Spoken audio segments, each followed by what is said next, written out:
Good afternoon. It's a little bit after 10:30 here in Pineville, and I'm going to be talking today about a book entitled The Ark and the Dove. I'm not going to be reading it verbatim because I don't want to get charged with copyright violations.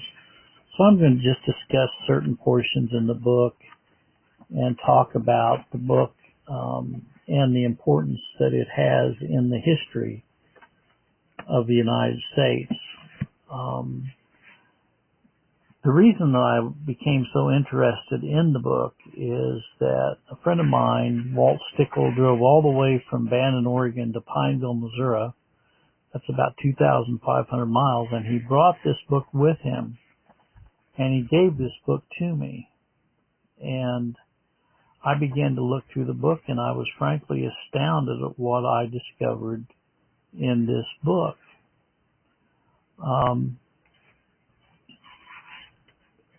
And I'm going to just summarize one of the things that I discovered in the book. I discovered that there were certain people that had a profound influence on the founding of this country, more than we realize, and you never hear their names. And this includes people like George Calvert, Lord Baltimore, and of course Charles Carroll and John Carroll of the Carroll family, and James Wilson and Daniel Carroll.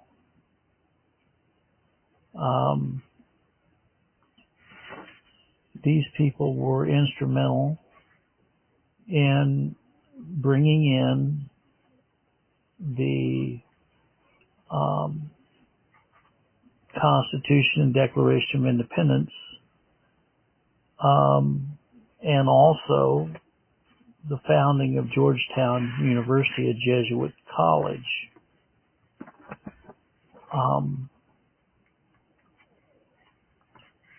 I would recommend that you get this book. It's rather expensive. You can go online and get it for about $70 hardback. There's not any paperback copies available that I could find. And there's not any e-books available in this particular book. The Jesuits considered America to be an English mission field. And there were early attempts to promote Catholicism in the United States. And they saw America as the promised land. Okay. And you know, they sent two boats. One was called the Ark and the other one was a Dove. And they included on those boats Jesuit missionaries to America. And of course, the term Christianity is used to really describe, and it's, by the way, it's even more so today. When people talk about Christianity, they're talking primarily about Roman Catholicism and the doctrines of Rome. There's not any protest left in this country. There's none. A friend of mine, Richard Bennett, said that with all of the concordance between the Catholic Church and the ecumenical churches, as well as the Lutheran Church, just pretty well annihilated any protest left. Now, one of the things that the Carrolls were really promoting was religious liberty. And anytime you promote universalism for all people, you're promoting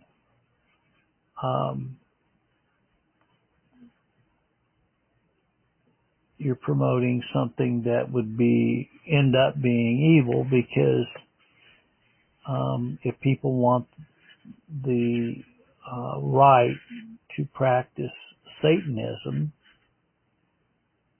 and if that means child sacrifices, if that means sucking blood out of people, if that means doing harm to other people, all in the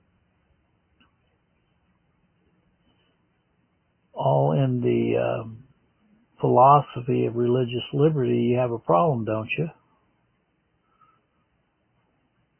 Tolerance, this whole doctrine of tolerance, look where it's brought us today, where people can actually break into proprietors' stores, steal anything they want, all in the name of religious liberty. And the whole thing about the people, the doctrine of the people, the 10th Amendment was changed, including the people in the 10th Amendment, not just the states, but the people. The people. Well, the Roman Catholics, they had, and the Jesuits, by the way, the Jesuits under Ignatius Loyola, the purpose was to annihilate Protestantism. That was the purpose of Ignatius Loyola and the Jesuits, was to bring down Protestantism, the protest. 40 years after Ignatius Loyola founded the order, which became known as the Society of Jesus, and as many years after Henry VIII broke with the See of Rome to become the head of his own ecclesiastical establishment, 2 English-born Jesuit priests returned to their country to attempt to restore it to the old faith.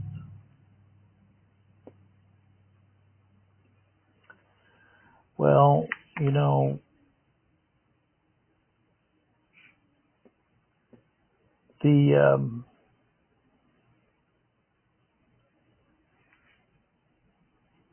it was a dangerous time, you know, for the priests to come back to their native country, for England had placed their church under the ban of persecution and outlawed all Catholic priests. Well, you know, it's interesting as you read through this book, The Ark and the Dove, because it's written obviously in favor of promoting Roman Catholicism and the Jesuits. And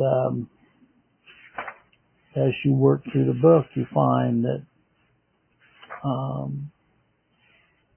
the Catholic, Jesuit, missionary idea was to some way infiltrate and shape the founding of the United States. And they did a pretty good job of that. It was not long after the first Jesuit missionaries came to England that the colonization of the North Atlantic seaboard began.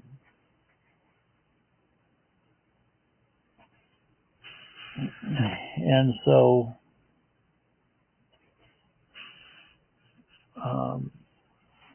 in November of 1578, Gilbert with Raleigh in command of the Falcon sailed with 7 ships and 350 men for America.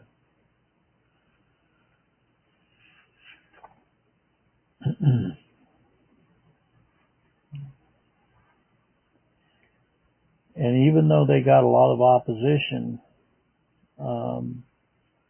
the English Catholics continued their efforts to plant a Catholic colony.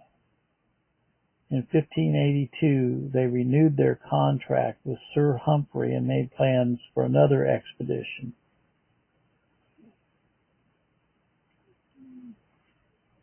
Well, we see this beginning as early as 1582 to plant Jesuits in the United States and to evangelize people into the Roman Catholic Church. And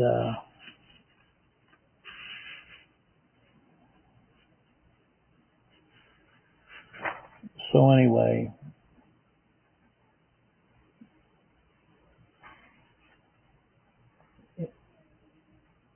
we also see a gentleman come on the scene. His name is in the coming of the first Jesuit missionaries in England. A son was born to Leonard and Alicia Calvert, living in Little Yorkshire Village, and little is known about George Calvert. He was a Catholic from his early youth. And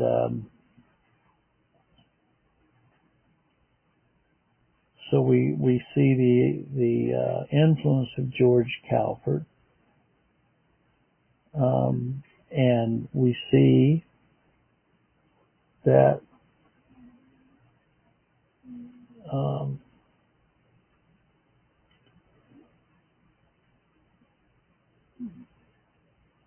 Cecil Calvert was an Oxford graduate, and he returned to England, became secretary to Cecil.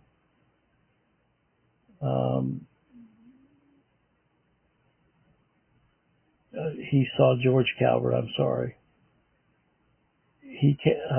Calvert came into the favor of Robert Cecil, who was on an embassy from Queen Elizabeth at the court of Henry. And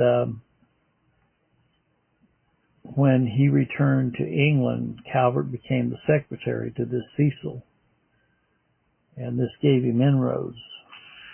And he, of course, got a lot of credit because of his education. He had a master's degree and so on. Even after this Cecil guy died, Calvert still had the favor of the king, and he advanced in the affairs of the government. And in 1617, George Calvert was knighted in recognition of his public services, and he was elevated to the office of Secretary of the State.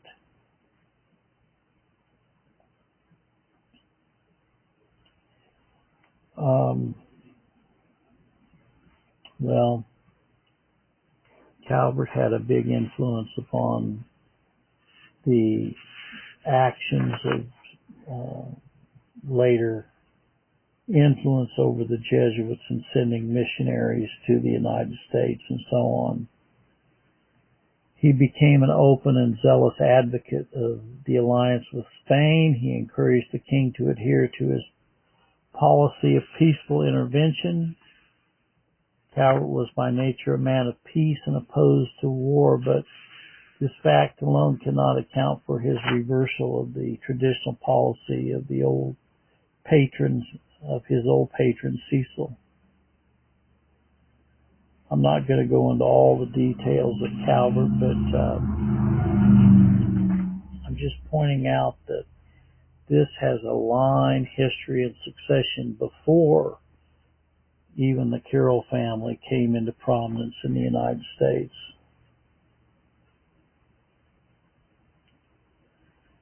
Um, well, anyway,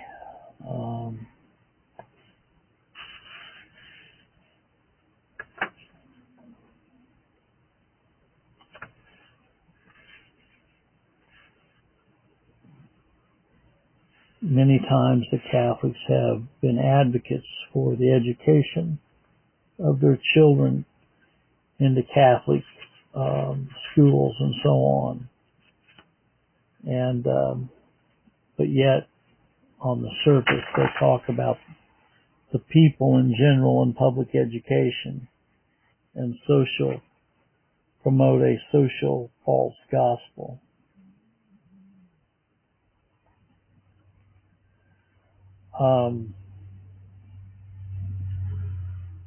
Calvert even at one time had a seat representing the University of Oxford. And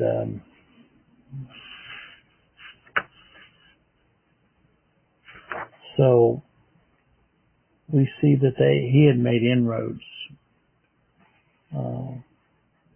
even before the actual founding of America. But you could get a list of names of Catholics, lords and knights employed in the government service that are presented by the Commons to the King.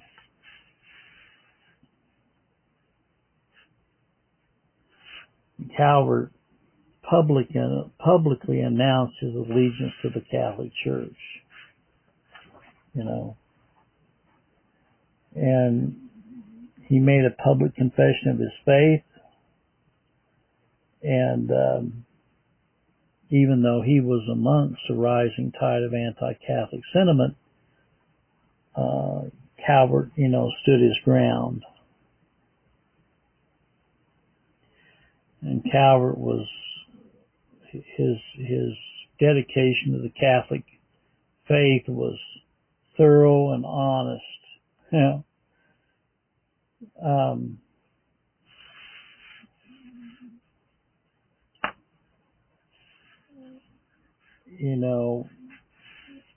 And so there's no reason to believe that Calvert ever changed his allegiance to Roman Catholicism, And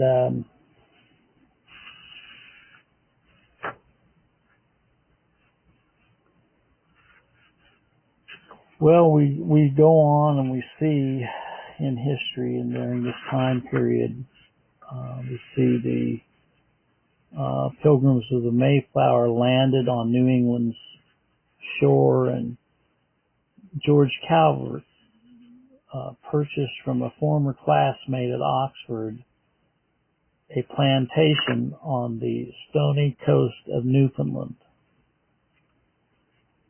And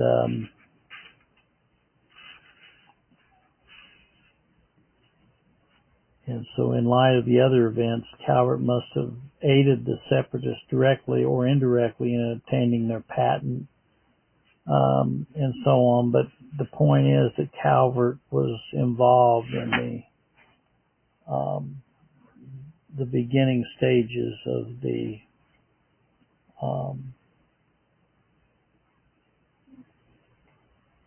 getting the land of Newfoundland in 1622.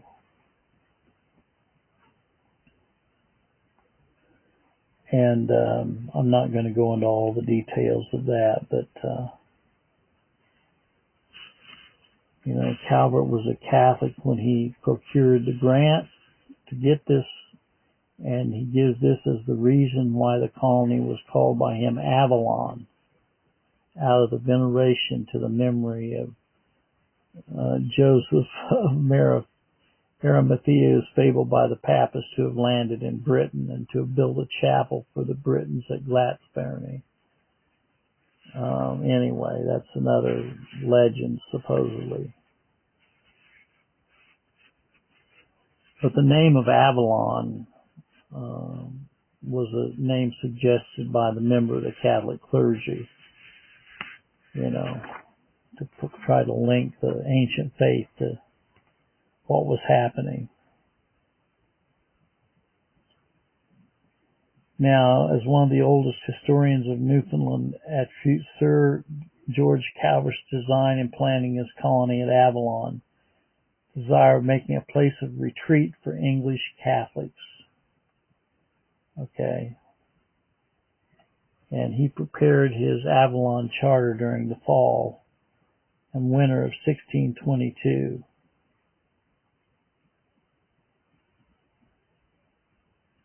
The chief purpose of George Calvert securing the Newfoundland Charter was to provide an American sanctuary for English Catholics.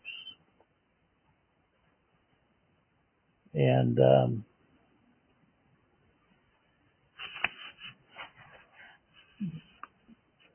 so this is what was going on with the Catholics in the United States in the 1600s, well before the Constitution and Declaration of Independence.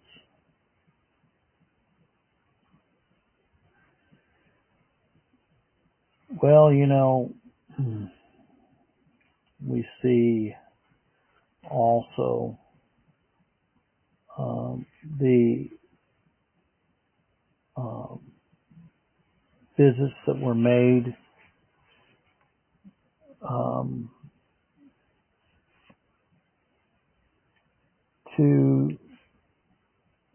by the Dove, the Ark and the Dove, to Maryland, and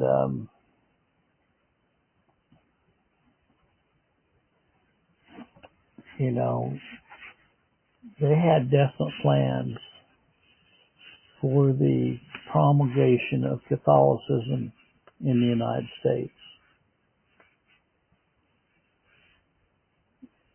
And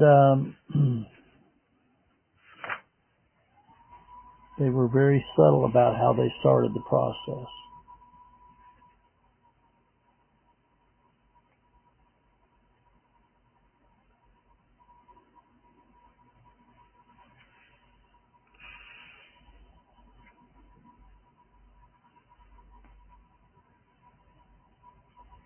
In the summer of 1628, the ships of the Lord Baltimore again crossed the sea to Avalon. This time he brought Lady Baltimore, his second wife, and several members of his family. With him also came 40 colonists, including 3 Jesuit missionaries. 3 Jesuit missionaries.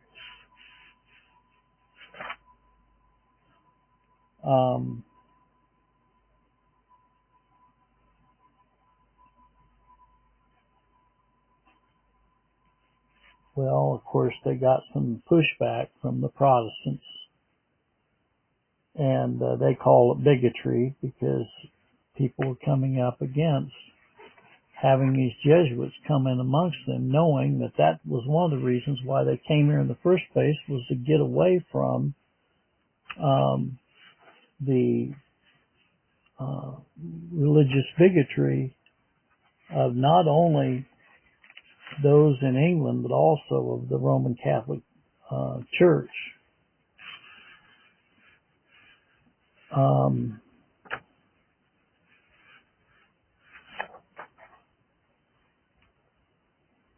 Well, anyway, Lord Baltimore had a little band of colonies sailed from the bleak hills of Newfoundland and came to the coast of Virginia in the summer of 1629. And it's believed that 2 Catholic priests accompanied the party, you know, and these could have been Jesuit priests. And even though the Virginians hated Papists, he found he was trying to set up a colony in their midst. And they made it pretty apparent they didn't want him for their neighbor. Okay. And because the Catholic Pope was still saying that he held supremacy over all other governments. So anyway, this is what was going on during that time. And, you know, so I think Baltimore, finally he realized that, you know, Virginia was not a place for him. He would not be welcome there, you know.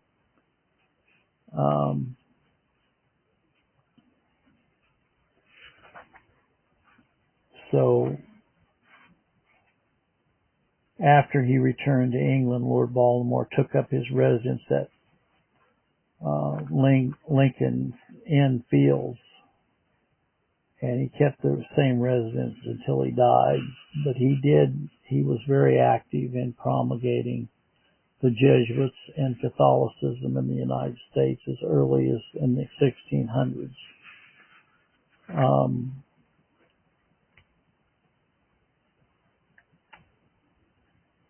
And so he was very active. And he was in alliance with Calvert. And, you know,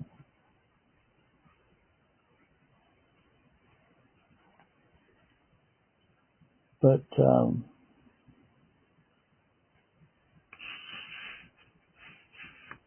in the meantime, the Catholic Church rallied their faithful around the Council of Trent, and we know what that was all about. And it was coming against the Protestants' position against free will. And in fact, part of the Council of Trent says, if any man says that man does not have a free will, let him be anathema. That was in the Catholic Council of Trent. And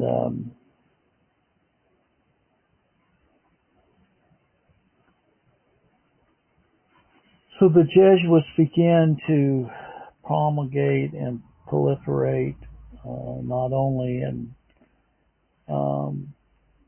France and Belgium, and the Counter-Reformation was beginning to take hold.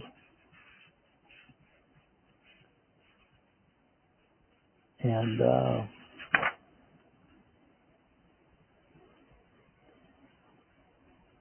you know,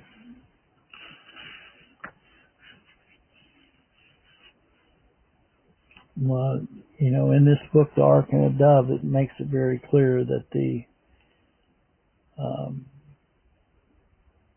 outstanding figure of the English Jesuits during the time plans were being laid for a Maryland colony, and that person was Father Richard Blount.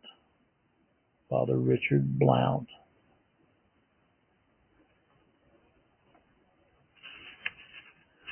Father Blount was a member of one of the ancient families of England and of the nobility. He had a close, if not blood, relationship with Lord Baltimore. And Father Blount was a graduate of Oxford. So here we go back to the ties with Roman Catholicism in Oxford University. And there were others, like Sir Thomas Darrell, a Catholic nobleman, and Father Robert Southwell. And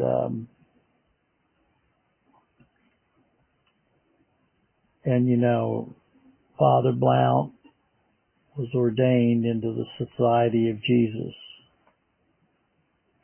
you know, back to the Jesuit connection, okay? And this was all in the early 1600s, okay?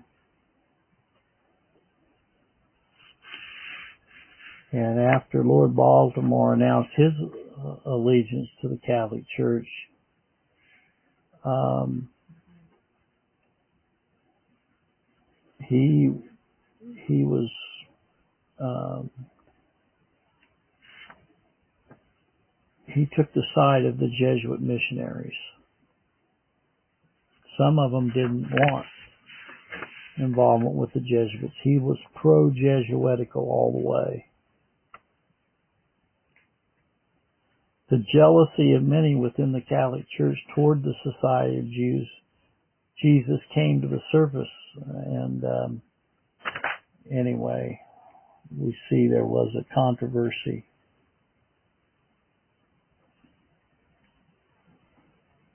Well, the Jesuits were allowed to remain at their posts on the mission field.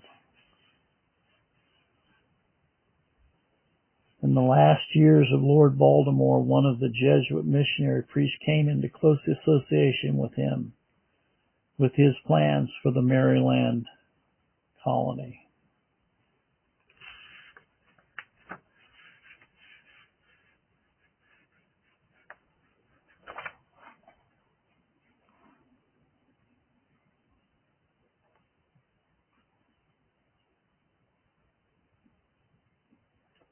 Well, there were very many other Jesuit connections in this time period to the United States in the early 1600s.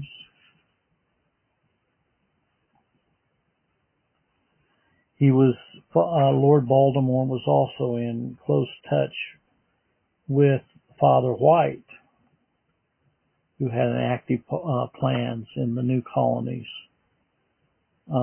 in Maryland. And so they just kept adding more and more people. And they started putting out information in tracts. And a tract was published by the Baltimore Press. And the tract was clearly of Jesuit authorship. And it was written by this Father White, who had alliance with Lord Baltimore. And they were wanting to set forth clearly the purpose of the proposed colony. And the missionary potential for their faith in this proposed colony. The tract was entitled A Declaration of Lord Baltimore's Plantation, Maryland, nigh upon Virginia, manifesting the nature, quality, condition, and rich vitalities it containeth. Okay. And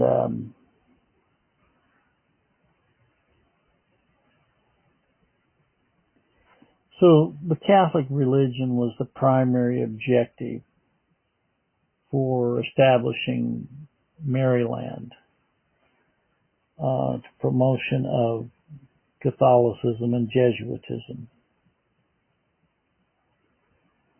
And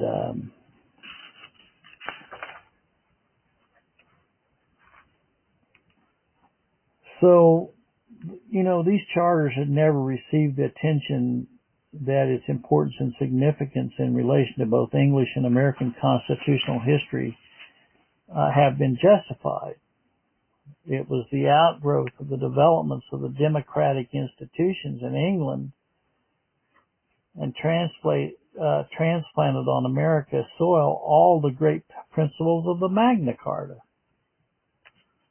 Now, a lot of people want to go back and say, oh, well, the Magna Carta is a great document and so on. No, it is not. In fact, the Catholics love the Magna Carta. And the Magna Carta secured all the rights and liberties that had been wrested by the English freemen from unwilling kings.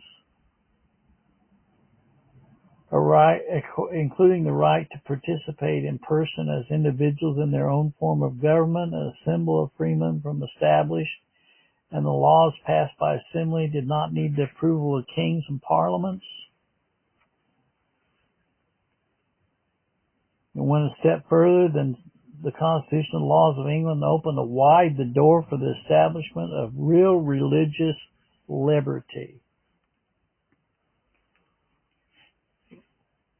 And let me just say something here, and a lot of people disagree with me on this, but from my understanding of Scripture, Christ never was involved in civil government. Okay? He paid taxes. He had Peter go down and get a coin out of the fish's mouth. But he never advocated. He came against Rome. He even came against the theological structures of his time, the scribes, the Pharisees. He said his kingdom was not of this world. And this whole secular rising and bringing together this universal document began with the Magna Carta. Okay? And, you know, talking about the ancient rights and the privileges of freeborn Englishmen, it all came down to from the Magna Carta. That's where it came down from.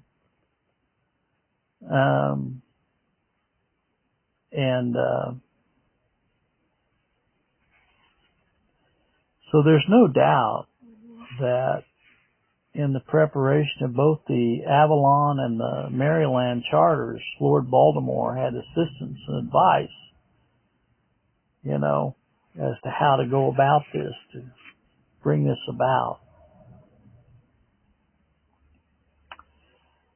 And these people shared in the Maryland adventure.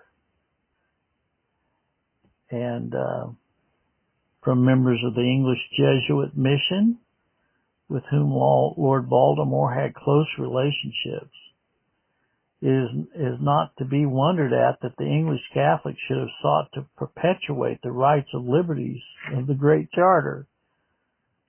You know, they naturally looked upon the Magna Carta in the light of sacred heritage which had been obtained for them, okay, by the great primate of their church.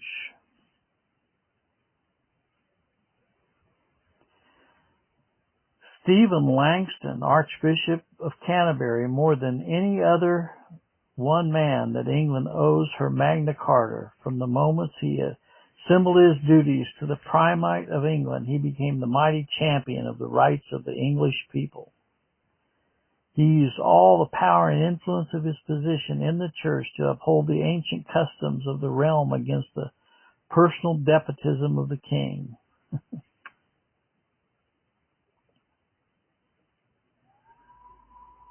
Well, you know, on one side you have monarchies getting out of hand in terms of their power, and on the other hand you have the people getting out of hand in terms of their power.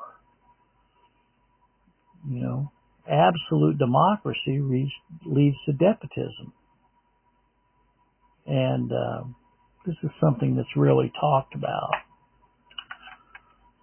And we know that eventually it leads to socialism, communism, and look what that has done.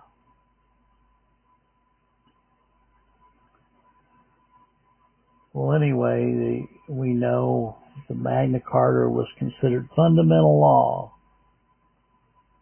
and it became expedient, sometimes necessary, to secure confirmation in succeeding reigns, you know. And the religious background of the Magna Carta and the support given to it by the church offered provocation, okay, during the Protectorate, and there was intense prejudice against anything that had to do with the Church of Rome.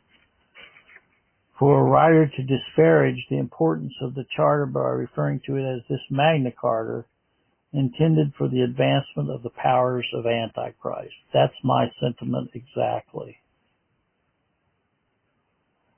Stephen Langton, who made Magna Carta more than a mere redress of grievances of the barons, he gave it the heart and soul that made it a living entity fostering the growth of constitutional law in England.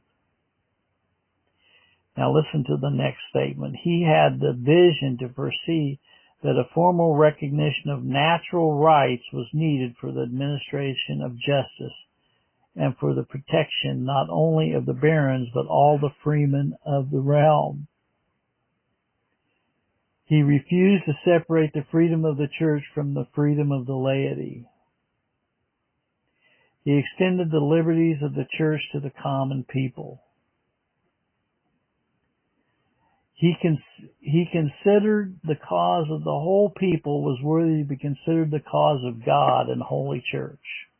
That's universalism. That is universalism. That is Catholicism. That is world religion. That is Antichrist. Okay. That's why Edward Henry gets so angry when I go to the 9th chapter of Romans just to refute this very thing that that Stephen Langton set forth in the Magna Carta. Jesus Christ is not for the common good of all men. He's not for the natural rights. He's not for, he separates his church out from all other forms of institutions. When he says, come out from the world and be ye separate, saith the Lord, touch not the unclean thing. That's what he says. That's Christ. You know, he says his kingdom is not of this world. Well, during this time of Archbishop Langton, there was a fast growing up a school of philosophy which was showing the true relationship of man to the will of God, so as to afford protection to person and property. Here we go. This philosophy has come to be generally known as the teaching of schoolmen of the Middle Ages. It was a teaching designed to force upon kingship a sense of responsibility towards its subject, to instill in subjects an appreciation of their dignity and worth, and to resurrect in a lethargic church a realization of its divine mission in order that the principles of natural justice might prevail. There's no such thing as natural justice or natural law or common grace or well-meant offer of the gospel or universal salvation or free will. All those terms are synonymous. All right?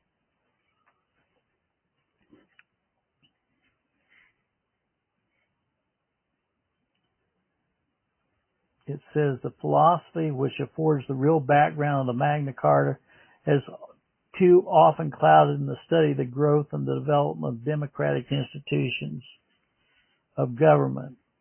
It is here that the real genesis of the great principles of self-government that guided the framers of the American Constitution to be found. Not only Langton, who was schooled in this philosophy, but many of the clergy who followed him, including the great religious orders, endeavored to apply these teachings to their affairs of government. Well, this is what Paul addresses in 1 Corinthians chapters 1 and 2. Read it. Study it. The wisdom of this world is foolishness. The wisdom of this world is foolishness.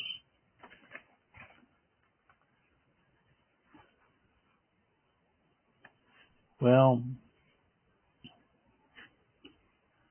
some 3 centuries after the Magna Carta and nearing the time when Lord Baltimore and his advisors were framing the charters of Avalon and Maryland, the followers of St. Ignatius were found interpreting the same philosophy. Isn't that interesting? The same philosophy of the Magna Carta was being perpetrated by the Jesuits.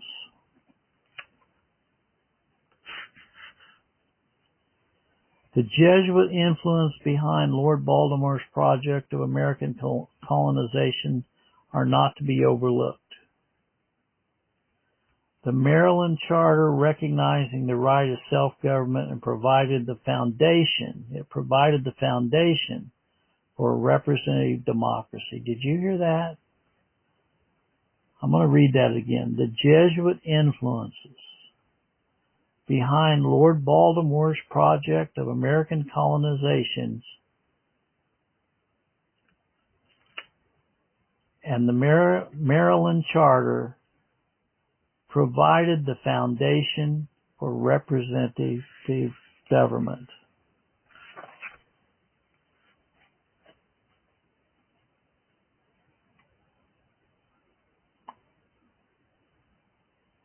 Well, I think that's a good place to stop for this beginning discussion of the Ark and the Dove.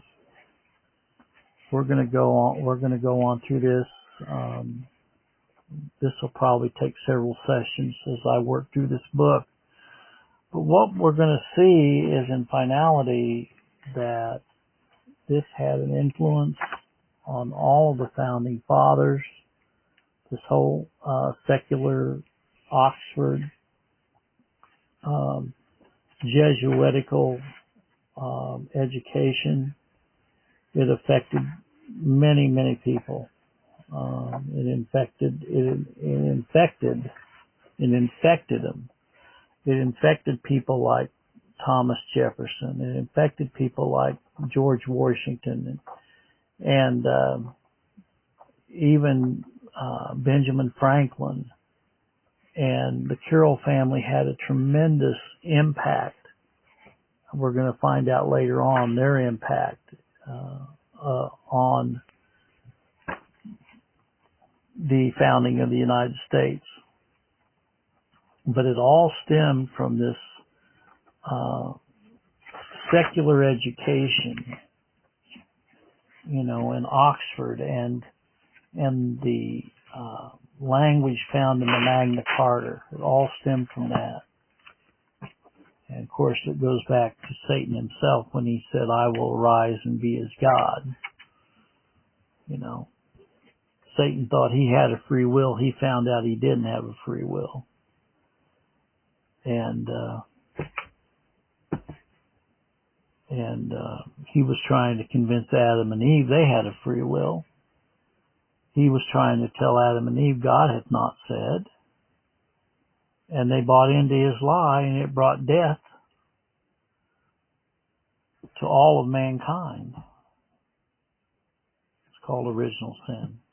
Well, that's all I've got today. We'll be back maybe tomorrow. I'll continue on another session on this discussion of the Ark and the Dove.